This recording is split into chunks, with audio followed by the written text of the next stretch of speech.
Ons lees vanoggend saam uit die brief wat Paulus aan die gemeente in Kolosse geskryf het. Kolossense 1, eerste hoofstuk, daar vanaf vers 3 tot en met vers 14. Kolossense 1, vers 3 tot 14. En ons teksverse vanoggend, dit is verse 5 en 6. Ek lees dit vir u voor. Vanweë die hoop wat vir julle weggelê is in die hemele, waarvan julle vroeër gehoor het deur die woord van die waarheid van die evangelie, wat julle sowel as die hele wêreld bereik het.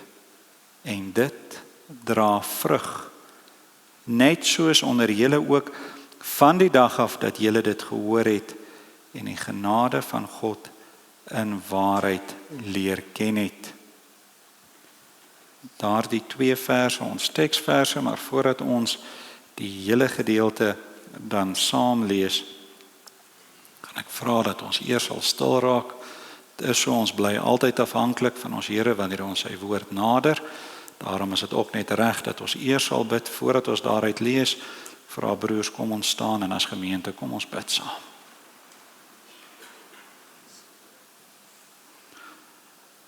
Almagtige God en ewige Here. Here, vanoggend staan ons voor U in 'n diepe dankbaarheid. En ons dank U natuurlik elke dag vir die genade om kind van God genoem te word. Maar ons sê vanoggend in besonder dankie ook vir die nagmaal wat ons vandag op hierdie Sondag kan geniet. Nou Vader, as mense selfs ons dankbaarheid nie foutloos nie, en besef ons ook ons dankbaarheid gaan oor dit wat ons ontvang het. Vergewe ons hierdie tekortkominge. Praat vanoggend met ons harte dat ons sal besef hoe groot die genade is wat ons ontvang het. Dat Here, ons staan eerste voor U om U te loof en U te eer. U is ons koning, U regeer die kerk. Ons staan voor U om U te prys, want U is Here en deur U genade ook Vader. En Vader, in ons gemeente is daar ook van U kinders wat op hierdie stadium stoei en sukkel, wat siek is en swaar kry. Ons bid en vra, bring ook U vrede en vertroosting langs die siekbed, in die midde van die uitdagings. Tannie Toy, Tannie Susan, Dr. Hendrik, Here oom Henny, Frikkie en oom Skalk. Here, dan bid ons vanoggend ook en vra dat U die boere sal bystaan wat so hard veg in die bek en klou. Ons weet U hand is oor alle dinge. En daarom lê ons dit ook aan U voete, soos wat U sê ons moet doen. Here, ons weet U sorg. Ons weet U beskerm, ons weet U lei. En ons sien dit in elke verjaardag ook hierdie week. Ons sien dit want deur die genade is ons koninkrykskinders. Deur die genade is U ons Vader, ons koning, ons Here.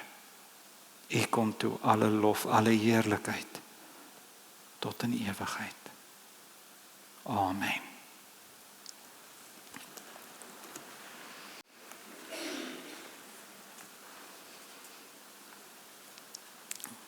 Die gedeelte wat ons saam lees, val onder die opskrif geloof en liefde van die Kolossense, gebed vir hulle geestelike welsyn in Jesus Christus, die bewerker van ons verlossing, die beeld van die onsigbare God, skepper van alles, hoof van die gemeente. Ons gaan nie die hele gedeelte saam lees nie, ons gaan net daarvan in vers 3 tot en met vers 14. Ons dank die God en Vader van ons Here Jesus Christus altyd as ons vir julle bid. Omdat ons gehoor het van julle geloof in Christus Jesus en julle liefde tot al die heiliges, vanweë die hoop wat vir julle weggelê is in die hemele, waarvan julle vroeër gehoor het deur die woord van die waarheid van die evangelie, wat julle, sowel as die hele wêreld bereik het, en dit dra vrug, net soos onder julle ook van die dag af dat julle dit gehoor het, en die genade van God in waarheid leer ken het. Soos julle ook geleer het van Epafras, ons geliefde medediensknegt, wat 'n getroue dienaar van Christus vir julle is, wat ook julle liefde in die Gees aan ons te kenne gegee het. Daarom hou ons ook nie op nie, van die dag af dat ons dit gehoor het, om vir julle te bid en te vra dat julle vervul mag word met die kennis van sy wil in alle wysheid en geestelike insig, sodat julle waardiglik voor die Here mag wandel om hom in alles te behaag en julle in elke goeie werk vrug mag dra en in die kennis van God mag groei.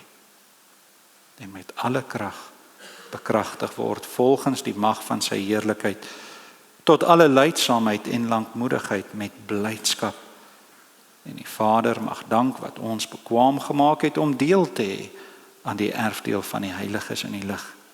Hy wat ons verlos het uit die mag van die duisternis en oorgebring het in die koninkryk van die Seun van sy liefde, in wie ons die verlossing het deur sy bloed, naamlik die vergifnis van die sondes. As ons kyk na verse 4 of 5 en 6 altans, is daar 3 woorde wat ek so vinnig vir u net wil uitlig. Die eerste ene is hoop, en dan vrug, en dan genade of kennis van die genade.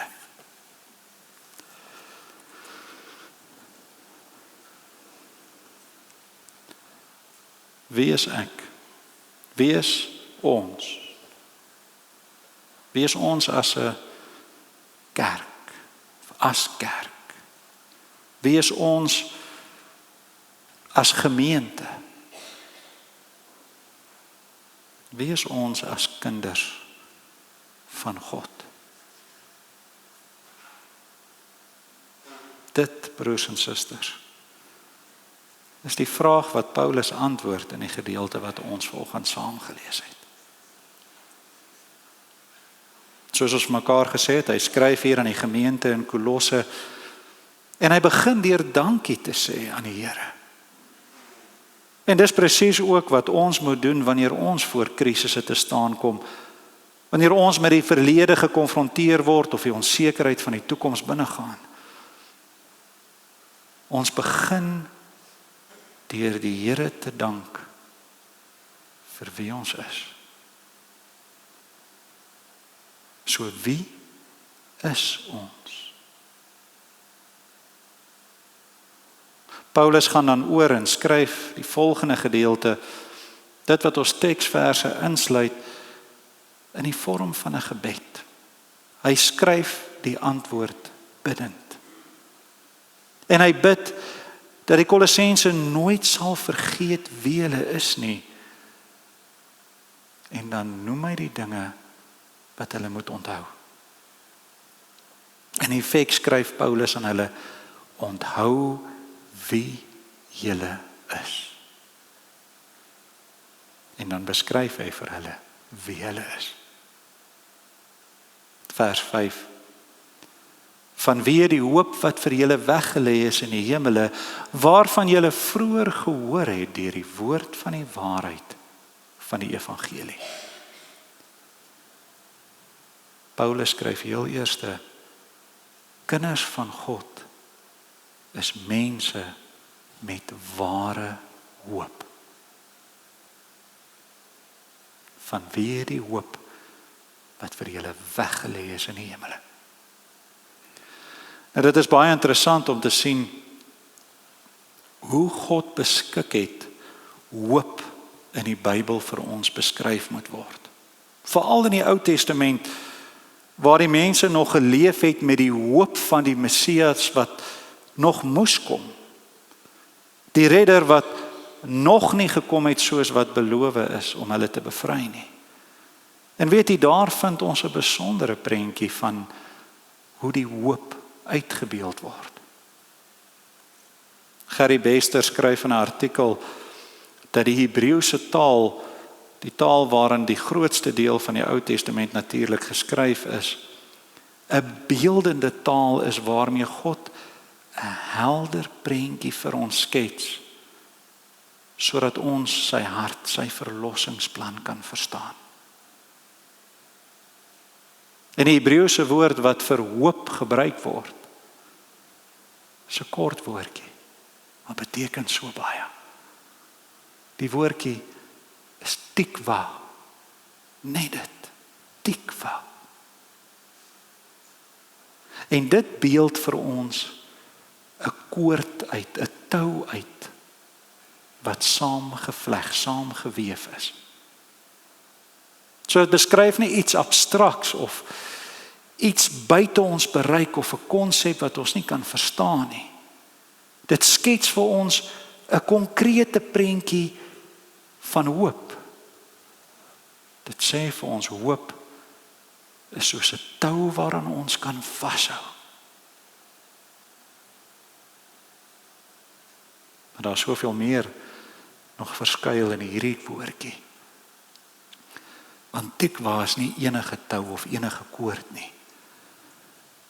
Dis die woord wat baie maal gebruik word om 'n naalstring te beskryf. Waarom sou God die hoop wat ons in hom moet hê vergelyk met 'n naalstring? Dit word vir ons duidelik as ons dink waarvoor 'n naalstring is. 'n Naalstring sirkuleer, verskaf broodnodige bloed en suurstof aan 'n kind, terwyl die kind se eie longe dit nie kan doen nie. Daar's geen ander manier waarop die kind kan asemhaal nie. Vir die kind is daardie naalstring lewe. Die naalstring voed die kind net soos God se woord ons sê, hy sy kinders met hoop voed.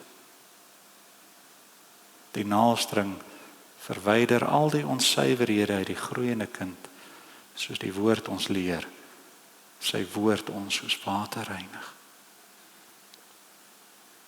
En die kern van ons hoop, broers en susters, is om aan die beloftes van God se woord vas te hou.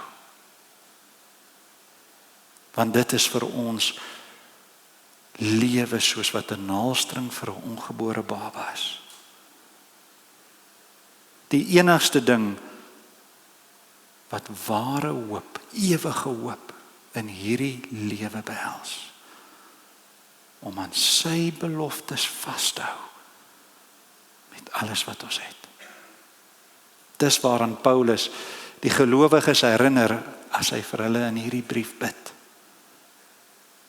Hulle is mense met die hoop op 'n ware lewe, 'n lewende hoop tot die ewige lewe. En daardie hoop is nie gesetel in gevoel nie, dis nie gebaseer op emosie nie, dis gegrond in die beloftes van God. So Paulus skryf en hy sê, onthou wie jy is. Jy gelowige is 'n mens met hoop. In die volgende vers van ons teksgedeelte sien ons dat Paulus nog 'n baie belangrike punt noem. Hy herinner die gemeente daaraan dat hulle mense is wat vrug dra. Vers 6, die eerste gedeelte, en dit dra vrug net soos onder julle ook van die dag af dat julle dit gehoor het. Hulle moet onthou, as kinders van God is hulle mense wat vrug dra. Maar dis nie enige vrugte wat hulle dra nie. Kinders van God dra die vrugte van die Gees. Dis nie wêreldse gebruike nie. Dis nie menslike maniertjies nie. Daardie vrugte is ware vreugde, is geloof, is liefde soos deur God aan sy kinders geskenk. Eerstens vreugde, skryf Paulus, alhoewel blydskap of vreugde nie spesifiek geklassifiseer word as 'n vrug van die Gees of so genoem word nie, is dit presies wat dit is en is dit baie belangrik vir 'n Christen om blydskap, die blydskap van die Gees te beoefen.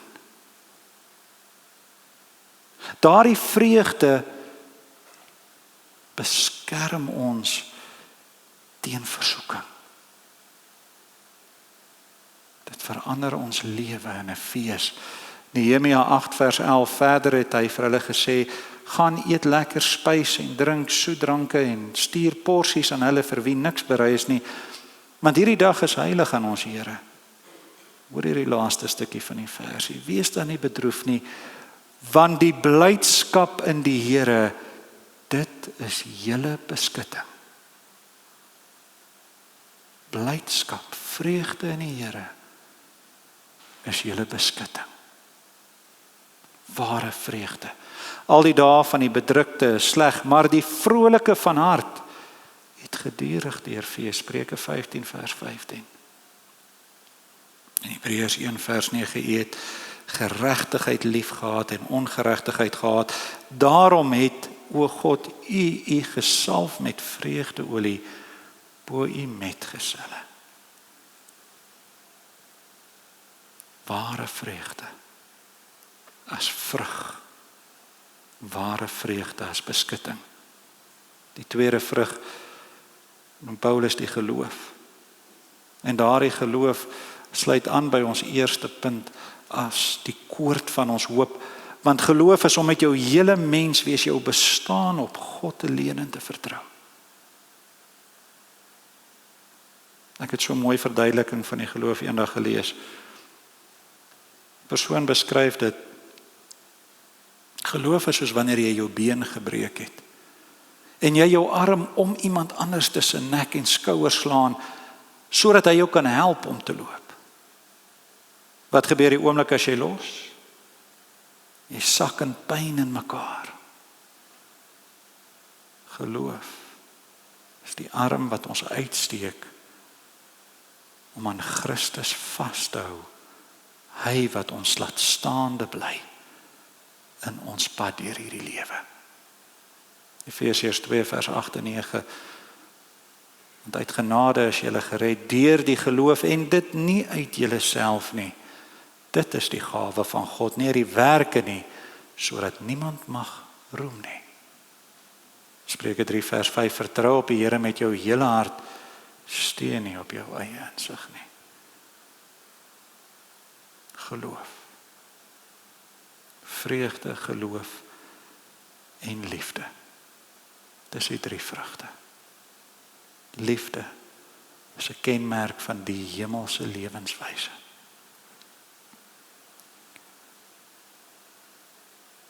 Ons het vanoggend gehoor, God skenk ons 'n nuwe hart, 'n nuwe menswees, 'n nuwe natuur op grond van Christus se verdienste. En daardie natuur is een van liefde. Liefde is die welwillende gesindheid, die gemoed wat ons handhaaf teenoor God, teenoor ons medemens. Een waar jy jouself nie eerste stel nie, maar juis tweede. Iets wat teen ons eie natuur, ons sondige natuur indruis. In Johannes 4 vers 8, hy wat nie lief het nie, het God nie geken nie, want God is liefde. Vers 16, en ons het die liefde wat God tot ons het leer ken en geglo. God is liefde en hy wat in die liefde bly, bly in God en God in hom. Paulus herinner die gemeente, hulle is mense met hoop, ware hoop. Maar hulle is mense wat die vrugte van die Gees dra, en dit is ware vreugde, geloof en liefde. Blydskap gevind in die Gees, geloof wat in alles en deur alles op God vertrou, en liefde vir God en medemens. Onthou wie jy is. Jy gelowige is 'n mens wat die wonderlike en die heerlike vrugte dra van die Gees. In dieselfde versie herinner Paulus hierdie gemeente ook deur sy gebed dat hulle ook mense is wat die genade leer ken het. Vers 6b, en die genade van God in waarheid leer ken het. God se genade is altyd voldoende. Kom ons dink aan die lewe van Paulus, hy wat hierdie gebed geskryf het. Ons weet in sy eie lewe het God sekere pyniging, 'n doring in die vlees toegelaat om te verseker hy word nie trots nie. En dis nie net weggeneem nie, maar die Here het vir hom gesê, my genade is vir jou genoeg, want my krag word in swakheid volbring. 2 Korintiërs 12 vers 9. Paulus skryf, hy was selfs bly in hierdie moeilike omstandighede, omdat dit God se krag deur sy eie swakheid openbaar het. Wanneer ons swak is en op die Here vertrou, sal sy genade ons oorvloei. En hy het God se genade op 'n oorweldigende manier ervaar. Hy skryf in een van die ander briewe, 1 Timoteus 1 vers 14, en die genade van ons Here was baie oorvloedig met geloof en liefde wat in Christus Jesus is. Dis die genade wat die Kolossense ontvang het, waaraan Paulus hulle herinner het. Genade wat vir elke gelowige genoegsaam is, ongeag die plek of tyd in sy lewe. Dis die genade wat ons in die waarheid van Christus leer ken het. Onthou wie jy is. Jy gelowige is 'n mens wat die genade van God in Christus leer ken het.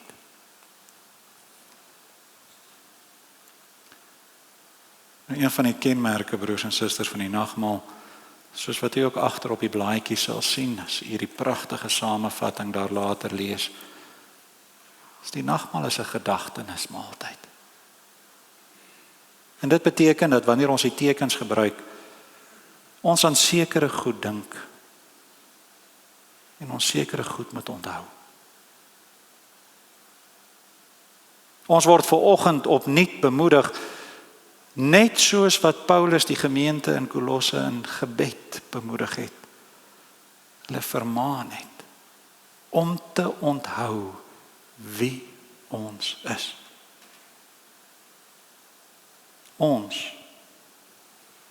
Ons is mense met ware hoop, gegrond op God se beloftes, wat vir ons die lewe beteken. Net soos wat 'n naaldstring lewe vir 'n ongebore babietjie beteken. Ons is mense met hoop. Ons is mense wat die vrugte van die Gees dra, want ons is geskenk 'n lewe in vreugde, geloof en liefde in ons Here Jesus Christus. En ons is mense wat die genade van God leer ken het. En dit in die waarheid. As ons na hierdie 3 punte kyk,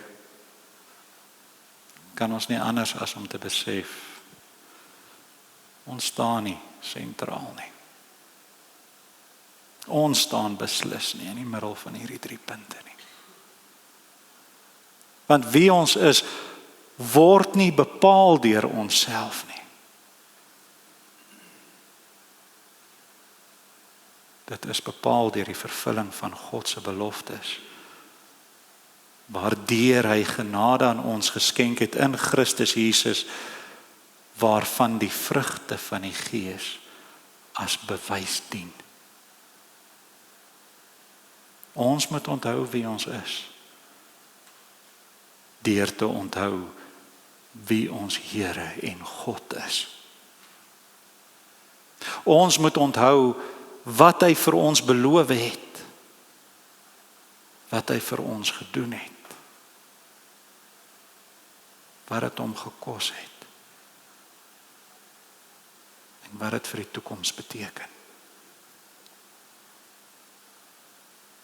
Dis waaraan ons dink vanoggend met die nagmaal. Jy gelowige is 'n mens met hoop wat vrug dra en die genade van God leer ken het, omdat Christus vir jou gedoen het wat hy het. Onthou wie hy is, omdat die Here jou God is. Amen. Kom ons bid saam.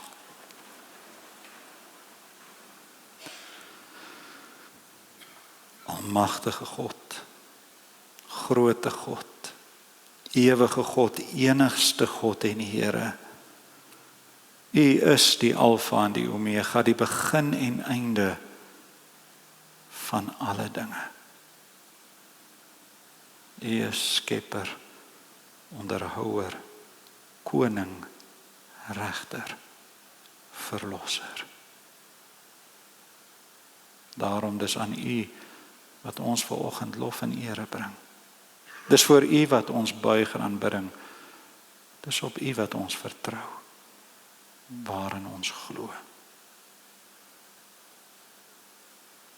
O Here, soos wat Paulus die gemeente in Kolosse ook herinner het, sê ons vir U dankie vir wie ons is, maar op grond van wie U is. Help ons om terug te kyk, om ons redding met die bloed aan die kruis te onthou. Help ons om vorentoe te kyk na die ewige wat dit vir ons beteken. Help ons